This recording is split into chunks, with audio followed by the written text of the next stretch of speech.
మన మర్రి golden diamonds లో ఎంత పెద్ద డిజైనర్ నెక్లెస్ అయినా ఎటువంటి మేకింగ్ ఛార్జీలు లేకుండా కేవలం 9% విఏ మాత్రమే. Marri golden diamonds, the honest jeweller, Kukatpally, Hyderabad.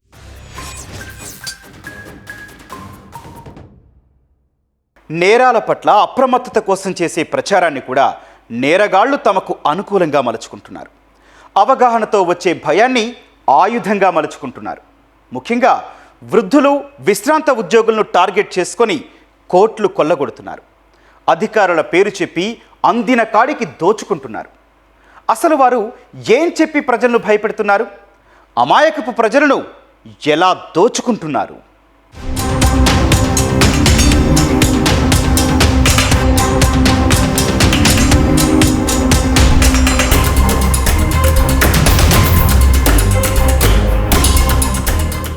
Mafia డాన్లు ఉన్నారో లేదో తెలియదు కానీ వాళ్ళ పేర్లు చెప్పి చాలా మంది పెద్ద మొత్తంలో వసూళ్లకు పాల్పడుతుంటారు.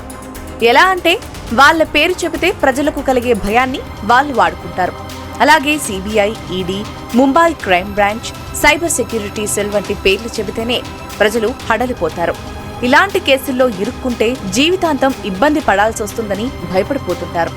సరిగ్గా దీన్నే సైబర్ నేరగాళ్లు క్యాష్ చేసుకుంటున్నారు. అధికారుల పేర్లు చెప్పి మరింత భయపెట్టి బెదిరింపులకు పాల్పడుతున్నారు. కేసుల్లో ఇరుక్కున్నారంటూ మాటలతో మభ్యపెట్టి వీడియో కాల్స్తో బెదరగొట్టి కోట్లు కొల్లగొడుతున్నారు.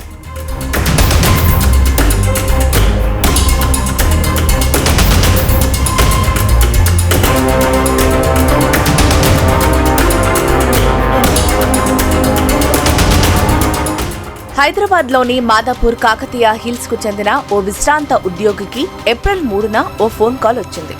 తాము సిబిఐ అధికారులమంటూ అవతలి వారు పరిచయం చేసుకున్నారు.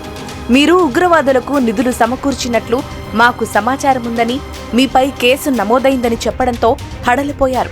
ఉగ్రవాదులు సిబిఐ పేరు చెప్పేసరికి ఆ వృద్ధుడు భయపడిపోయాడు. ఈ కేసులో మిమ్మల్ని నిందితుడిగా చేర్చడంతో విచారణ చేస్తున్నట్లు నమ్మించారు.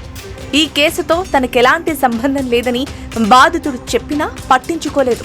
వెంటనే వీడియో కాల్ చేయాలని చెప్పగా వాళ్ళు చెప్పినట్లే బాధితుడు వీడియో కాల్ చేశాడు. నిజంగా మీరు ఏ తప్పు చెయ్యకపోతే భయపడాల్సిన పని లేదని, మేము నీకు సహకరిస్తామని చెప్పారు. తాము చెప్పే వరకు వీడియో కాల్లోనే ఉండాలని, సుప్రీంకోర్టు నిబంధనల ప్రకారం ఇతరులతో మాట్లాడవద్దని హెచ్చరించారు. నగదు లావాదేవీ కేసు నేపథ్యంలో మీ ఖాతాలో ఉన్న డబ్బు మొత్తం మాకు ట్రాన్స్ఫర్ చేయాలని కోరారు. ఈ కేసుతో మీకు సంబంధం లేదని తెలితే వడ్డీతో సహా తిరిగి ఇచ్చేస్తామని నమ్మబలుకుతారు. ఫిక్స్డ్ డిపాజిట్లు విరమించుకోవాలని, బంగారం తాకట్టు పెట్టి డబ్బు తీసుకురావాలని సూచిస్తారు.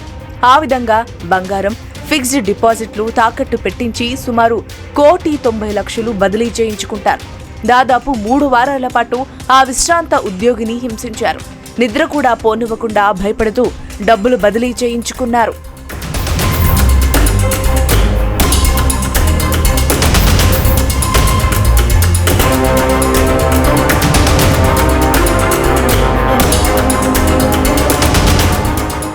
అదేవిధంగా కాపరకు చెందిన ఓ వృద్ధుడికి మహిళ ఫోన్ చేసింది.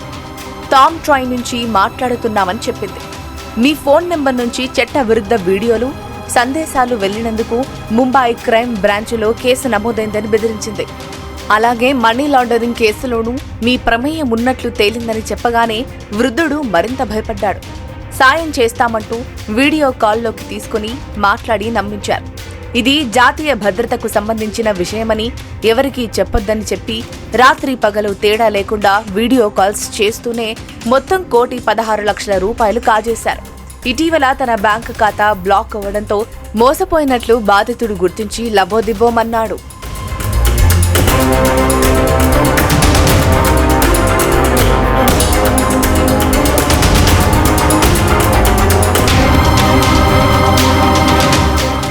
డిజిటల్ అరెస్టు పేరుతో జరుగుతున్న మోసాల పట్ల ప్రజలు అప్రమత్తంగా ఉండాలని పోలీసులు హెచ్చరిస్తున్నారు.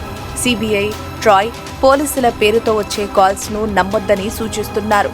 ఎలాంటి దర్యాప్తైనా అధికారులు ఫోన్ లేదా వీడియో కాల్ ద్వారా చేయరని, డబ్బులు బదిలీ చేయమని ఎప్పుడూ అడగరని చెప్పారు.